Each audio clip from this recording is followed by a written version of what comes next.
Hello there. Today I'm delighted to be looking at a wine from one of Germany's top wine estates, Weingut Egon Müller, and this is their 2004 QbA Riesling, sometimes referred to as their Schartzhof Riesling, and sometimes you see it with a slightly different label with a picture of the Schartzhof, the family home, on the front of the label. The estate is located just outside Wiltingen, at the foot of the Scharzhofberg hill in the Saar Valley. The Saar, a small river, one of the tributaries of the Mosel. We're in one of the cooler northern German regions for wine production. The estate is famous as the producer of some of Germany's most expensive wines. The price of their Trockenbeer and Auslese almost always tops the prestigious VDP auction every year. The estate in its current form dates back to 1797, when it was purchased by Jean-Jacques Koch, who bought it from the revolutionary French government, who'd seized it from the church as part of their moves towards secularization. Koch had 7 children and ran the estate for many years. His daughter Elizabeth had married somebody called Felix Muller, and when he died, the estate was divided amongst his children. Muller ran their portion of the estate, and over a period of time was able to buy other portions. The estate has remained in the possession of the Müller family ever since, and today is run by Egon Müller IV, and it's worth noting that his son is also called Egon. Now, in general, Weingut Egon Müller's reputation is based on the wines they make from the Scharzhofberg. The Scharzhofberg is an isolated hill, giving some frost protection in a cool area, whose soils are classic soils for Riesling. They're friable slate soils. And the Müllers have a parcel of Riesling that is over 100 years old and is still on its own roots. It's never been grafted. Their holdings are some of the best portions of the Scharzhofberg, and these are beautiful south-facing steep slopes. Since the 1950s, the family have also owned and leased the vines of a neighbouring estate, the Galais estate. They make the wine of their top vineyard, the Wiltinger QbA, but the estate has other plots on the steep hills alongside the Saar River between Wiltingen and Geisenheim. And it's these 4 smaller plots that the estate uses to make its Schartzhof QbA. So the distinction there is the wine is named after the Schartzhof, the family's house and the location of the winery, rather than the Scharzhofberg, the great site, the vineyard behind it. Essentially, their belief is that the wine is made in the vineyard. So they pick the best plots. They have old vines. They have low yields. They're very careful about the time of harvest. Their approach to viticulture is not to use chemical fertilizers, herbicides, or fungicides. Instead, they have a regime of regular ploughing of these very steep slopes using a plough with a winch. They'll plough 5 or 6 times a year to make sure that the soils are kept well aerated. And then they have a low intervention approach in the winery as well.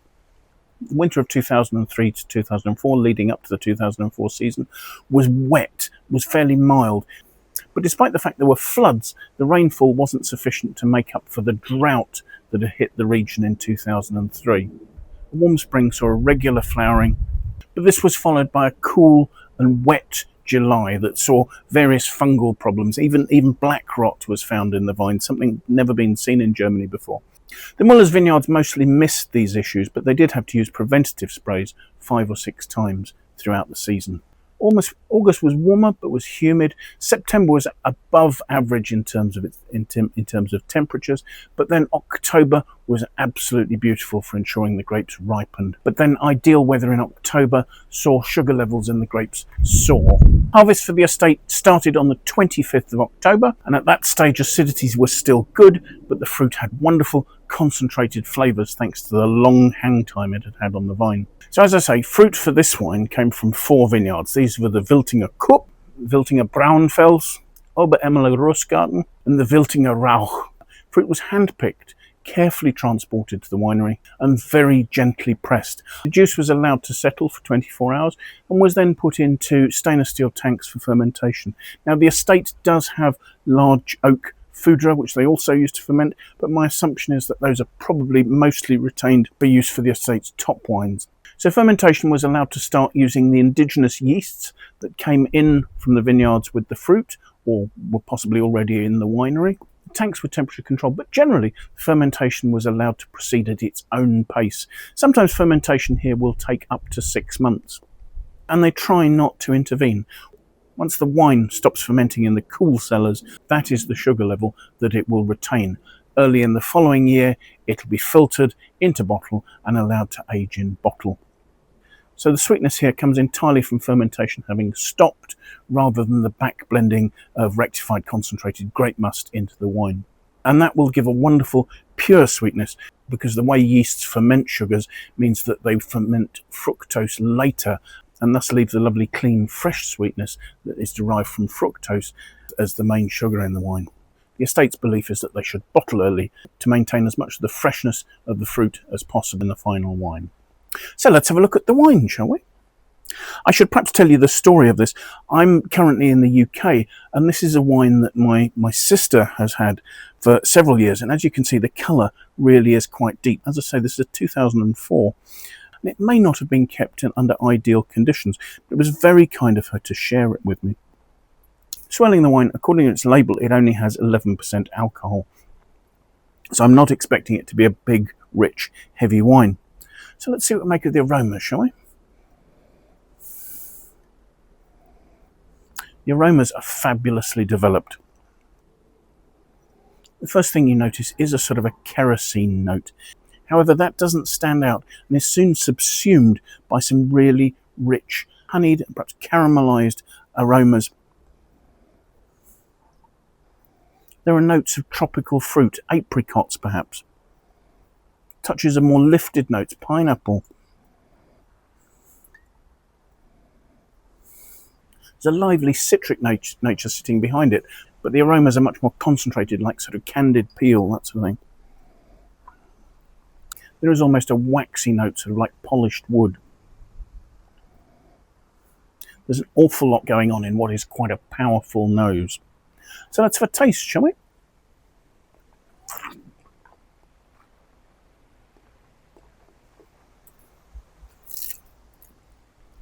The palate has a lovely honeyed sweetness. It's not fully sweet.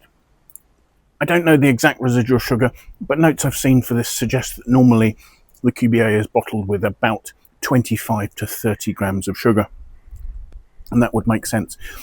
But instantly it's balanced by lovely, clean, limey and mineral acidity, very much focused on the front palate. I'm really left with a mouth-watering sensation, and there are rich notes of wax limes down the sides of my tongue.